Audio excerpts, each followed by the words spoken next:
direct. Les citoyens d'Israël, bonsoir. Jusqu'au début de la guerre, j'ai compris que nous sommes en train de nous battre contre l'axe du mal de l'Iran. C'est une guerre existentielle contre le terrorisme qu'Iran essaye de nous infliger. Quand j'ai parlé devant le Congrès il y a quelques jours, j'ai décrit les trois membres de cet axe. Le Hamas, les Houthis. Ces quelques derniers jours, nous avons frappé chacune de ces cibles. Nous avons attaqué Mohammed Def, le chef de l'état-major du Hamas. Il y a 2 semaines, nous avons attaqué les Houthis dans une des attaques les plus lointaines d'Israël. Et récemment, Fouad Chouker du Hezbollah. J'aimerais exprimer toute mon appréciation au Shin Bet, à l'armée, à Tzahal, à l'armée de l'air pour l'exécution parfaite sur ces 3 théâtres militaires.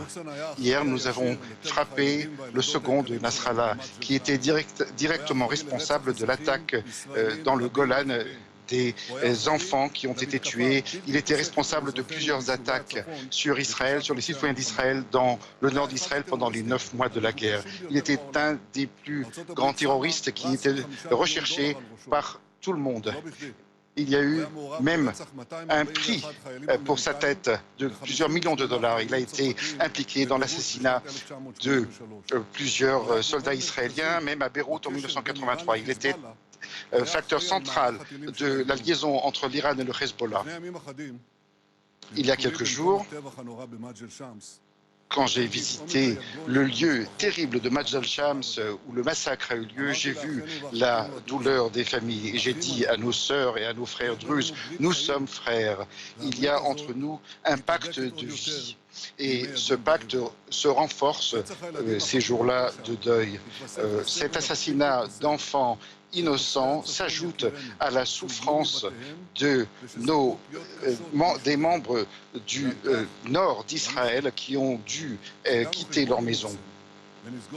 Eh bien, nous allons fermer ce compte avec tous ceux qui attaquent ou qui tuent nos enfants, nos citoyens, chacun qui menace notre État est en danger. Ce sont des jours difficiles.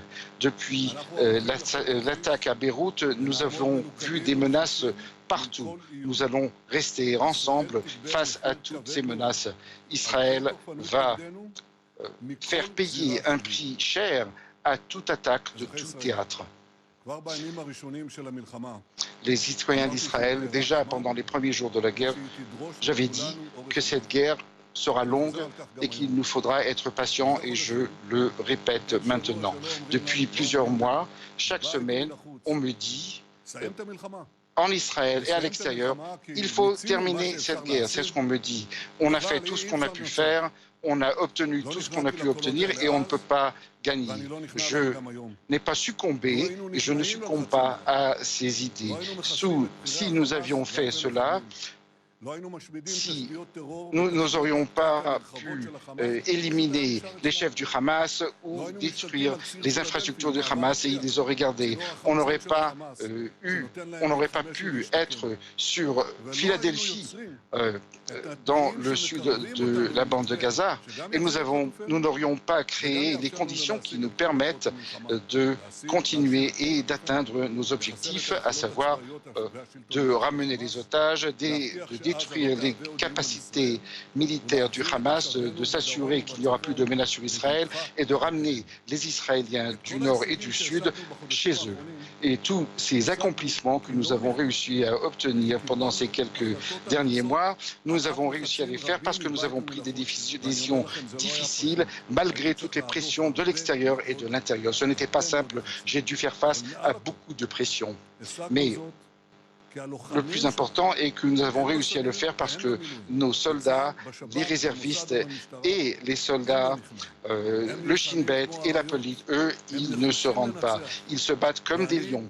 Ils sont déterminés à vaincre et moi, avec le peuple d'Israël, je leur donne tout le soutien, tout mon amour et toute la croyance en ce que nous faisons. Nous n'oublions pas pour un instant les familles endeuillées qui ont perdu leurs membres de famille et les otages ou même les blessés.